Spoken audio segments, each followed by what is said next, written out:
Greetings and welcome to Mythology's Monsters. In this episode, we unveil the mysterious origin legends surrounding our moon and the masterful god who manifested this cosmic companion into creation, Thoth, mighty ibis-headed Egyptian deity of wisdom. In the primeval beginnings, when land first emerged from infinite waters, Earth knew only blinding days beneath Ra, the sun god. Nighttime spanned half of each daily cycle, yet remained an abyss of darkness. Chaos ruled once Ra sailed below the horizon until his rebirth at dawn. Gazing upon this persistent turmoil swathing the planet every 12 hours, Thoth foresaw danger left unchecked. He alone among gods pierced the veil with inner sight to interpret disorder's secret workings across multiple dimensions. Thoth witnessed the cloak of darkness serving as conduit, allowing destabilizing influences from realms beyond mortal comprehension to slowly permeate Earth insidiously while deities and men alike lay sleeping, unable to guard against erosion spreading across the fabric of reality itself. Thoth alone recognized the crisis brewing, but knew directly fighting amorphous darkness offered no victory. Its nature was that of dissolution, backwards, and against definition. Instead, he must create a new heavenly sphere imbued with cosmic order to rule half the day and illuminate what was hidden. And so Thoth set to devising this great lunar creation, working tirelessly across 8 nights and days. While Ra sailed the day sky in his sun bark as ever to hold chaos at bay, Thoth strode both terrestrial Earth and celestial vaults simultaneously through projection, wielding mighty magics unheard of. Finally, once certain arduous preparations finished, Thoth knelt and carefully extracted a small orb from the sands of Egypt itself. Cupping this dusty sphere between his hands, Thoth recited a string of unutterable words of power to initiate the ritual. Eyewitnesses recount the very air simmering with unseen forces responding to the spell. Mindful of his balancing act, Thoth slowly poured streams of green fire from his hands around the orb while chanting numinous phrases in his baboon tongue. Slowly the sphere expanded, acquiring mass and solidity until an immense moon floated before the god, though still attached by tendrils of flickering magic energy. With a final bellow to the pantheon for blessings, Thoth psychically severed connections to Earth. Fires blazed brightly before condensing entirely into the new moon. Then, with a deafening roar of rushing winds filling the Nile Valley, Thoth telekinetically launched the completed moon heavenward on a preordained trajectory into orbit opposing Ra's path. Where before only howling darkness prevailed during night, now cool azure radiance gently illuminated the lands. So the moon arose to meet and tame nightly chaos through Thoth's cunning eternal magic rooted at the lunar core. Beauty and order shone unveiled for all to see by the moon's light. Yet the new orb's monthly cycles between full brilliance and utter darkness puzzled early peoples. Seeing this, conjurer gods inspired the myth of a lunar deity named Khonsu, embracer of the moon and the wanderer. For Khonsu seemingly departed at times into otherworldly realms inside the moon itself. The truth behind phases remained safe occulted behind imagination, the secrets inside endless caverns and fertile valleys hidden within the moon. Some among Egypt, it is told, discovered ways to open rare spatial gates onto the lunar realms when conditions aligned through esoteric ritual magic involving crystalline shards fallen from the heavens. These daring travelers returned with fantastical accounts from across the void. Some tales describe vibrant landscapes under perpetual twilight, orbited by reflection spheres echoing events on Earth. Other stories tell of vast sanctum cities built by alien minds who came before even the oldest Egyptian memories. Whispers also abound of gargantuan lunar temples devoted to cosmic gods beyond common conceptualization and buried far below those cyclopean structures, gate tunnels delving deeper still into the boundless nightmare gulfs of the Duat itself. But pursuit of this mysterious gnosis proved lethal to most who sought audience and safe passage across forbidden boundaries erected by the gods for good cause. Indeed, it was told the moon existed as extension of divine order woven by Thoth and allies against primordial chaos. As a scribe of ancient lore, Thoth recorded great purpose and power hidden inside what mortals perceived only as a barren satellite. The moon shone brightly as both metaphorical and literal celestial fortresses guarding against chaos and darkness throughout this world and others. Secret passages honeycombed its starry interior, allowing direct travel avenues for deity armies against fell forces that would dissolve reality itself.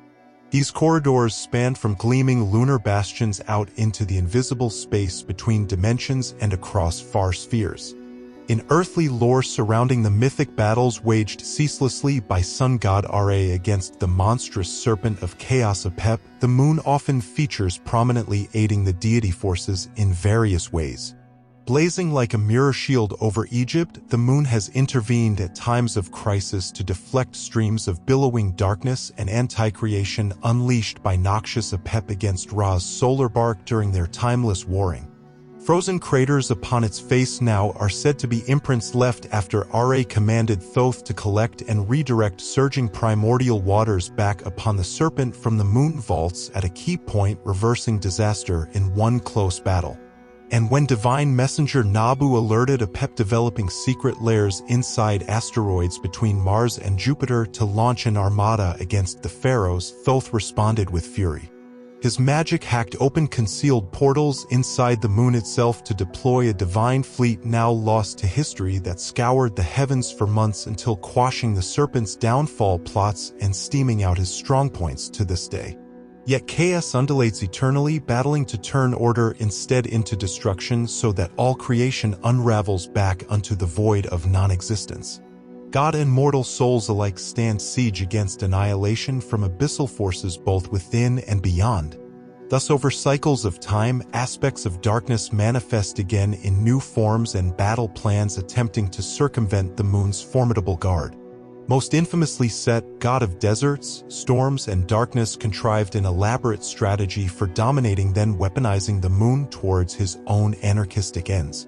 Appearing first disguised as an emissary sent from Ra requesting access to hidden lunar archives, Set concealed a massive invasion fleet gathered from his followers out among asteroids and Mars. Once granted entry, he suddenly revealed army transports emerging from folded space-time inside who quickly attacked and possessed key orb installations. From this beachhead, hordes of reptilian storm minions and corrupted lunar guardians under Set's sway flooded enemy command centers and internal dimensional gateways. Bloody turmoil erupted without parallel seen since the moon's origins. Blindsided defenders fell in droves trying to contain the lightning warfare crisscrossing the moon. Settlements burned beneath alien sky while pocket armies marched against each other over crater and in the depths of reality itself. Set cackled with glee as milestones toppled before his might. Over months his coup spread unchecked given the moon's sheer geographic scale and countless hidden domains tucked between quantum layers mortal minds fathom not. Secret outposts and entire cities fell to the slithering god-beast's followers, their residents mass sacrificed or forced into battling their former allies. Dark volcanic temples merged screaming out from fold space, actively rewriting lunar history and form. Wave after wave of precision strikes launched deeper into Osiris' kingdom for the eventual taking. Not even underworld bastion scans detected swirling corruption buried within the moon now, or the ultradimensional rifts gaping silently beneath its mantle between here and realms of anti-life. Poised upon ruinous precipice, literally threatening all reality if Set's coup fully succeeded, desperate prayers finally reached out from beleaguered lunar factions now cornered for salvation against the siege, inexorably transforming the celestial orb into an engine of annihilation. Thoth he went directly to his allies for cosmic intervention. No options remained to contain the war alone. And thus, after feverish debate, Osirian and Ra forces agreed on a risky plan to open the ultimate Pandora's box. They deployed an advanced alien pacification engine recovered from the Taurid meteor stream, buried in stasis for eons since the end of the celestial war against fearsome star vampires. Even gods dared not meddle blasphemously with technology from the era before their own dawn. Yet now came the hour of desperation if all creation hung at stake. Inverted pulses slammed violently across the moon that hour. Unimaginable energies older than linear time erupted with the force of colliding galaxies across fourth-dimensional barriers, shaking lunar mass down to the quantum level with stormquakes splitting ancient basalt fortresses like wet clay. Nearly all life on both sides suffered instant extinction from this moon device ignition, their fragile cosmic strings sundered or consumed utterly. What little survived this initial digital apocalypse underwent drastic forced evolution as exotic physics irradiated the satellite and ballooned warp substructures between layers of quantum reality within. Only through Thoth's formidable magic and the Eye of Horus did any gods or their Jinn and guardian minions endure the chaotic aftermath of the device's ignition across the lunar spheres. And those few staggered but righteous warriors now arose imbued with impossible new abilities to wage battle across the stark lunar wasteland now exceeding the most surreal dreamscapes. What transpired next is thinly documented, much knowledge literally blasted from recorded thought during those times of apocalyptic struggling known now only as the 45 Days War. But that's for another video. We hope you enjoyed this condensed epic journey through conception and preservation of mythology's tireless lunar guardian. Journey with us again next time when Mythology's Monsters returns with another lost legend decoded from antiquity. The Forgotten Lore thanks you, and good tidings until we meet again.